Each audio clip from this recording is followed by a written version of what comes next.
Okay, welcome to part 3 of this video tutorial series about RSS and how it's going to make your life so much easier. In the previous videos we talked about what RSS is and how to subscribe to a site using RSS, and today we're going to talk about how to organize your RSS feeds. So here you can see the feeds I've subscribed to currently, and the easiest way to manage these is to put them into folders, and also kind of show you why we want to put them into folders and what benefit that gives you. So we're going to go on to manage subscriptions, and here's some settings. It shows the different feeds I have.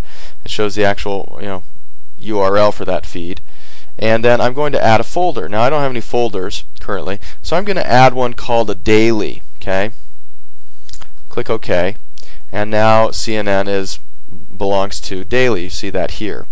Now let me add another one to Dumb Little Man. I can add it to daily, which I'll do, and that's going to show up as daily. And I'm also going to add it to another folder. You can add them to multiple folders called Personal Productivity. Okay. And then let's do firstshowing.net, add that to movies. And I also want to add that to daily. Now the reason I'm creating one called daily is the way I personally like to do this is I like to have a folder of my favorite RSS feeds, because some of them I don't really like to check every single day, and some of them I do. So anyway, I've added those to the folders, and I'm going to select on back to Google Reader. Now when we go down here to our subscriptions, we should see these appear as folders. Okay. Now we see these first two, Food Storage Made Easy and Getting Finances Done. We haven't added those to folders yet, but we do see these in folders. Okay, and you can close and open the folders as you want to. Now here's why this is so useful.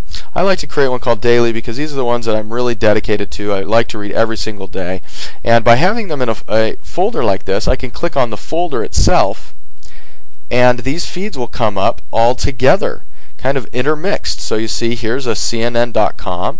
If I scroll down, here's a Dumb Little Man article. Okay, if I keep scrolling down, I'm going to do this quickly, there's another CNN one. Okay, so you get the idea. But I get them all in one place. Here's a firstshowing.net feed. Okay, so I don't have to go through and click on every single little one. This also makes it nice because you can collapse the folder, it keeps things nice and neat. Now, why did I add the other feeds to movies and personal productivity? The reason for that is because you can assign a feed to several folders, I can organize them either by kind of how I use them, usage, or I can organize them by topic. And I like to do it both ways. So that way, if I'm wanting to get some movie news and I'm like, okay, let me look at all my movie blogs that I'm subscribed to, I can do it by topic and be able to click on that movies folder and just see all the movie news. So it just depends on my mood, depends on how I want to access it. But that's the easiest way to organize your Google Reader subscriptions. And that's the end of this tutorial.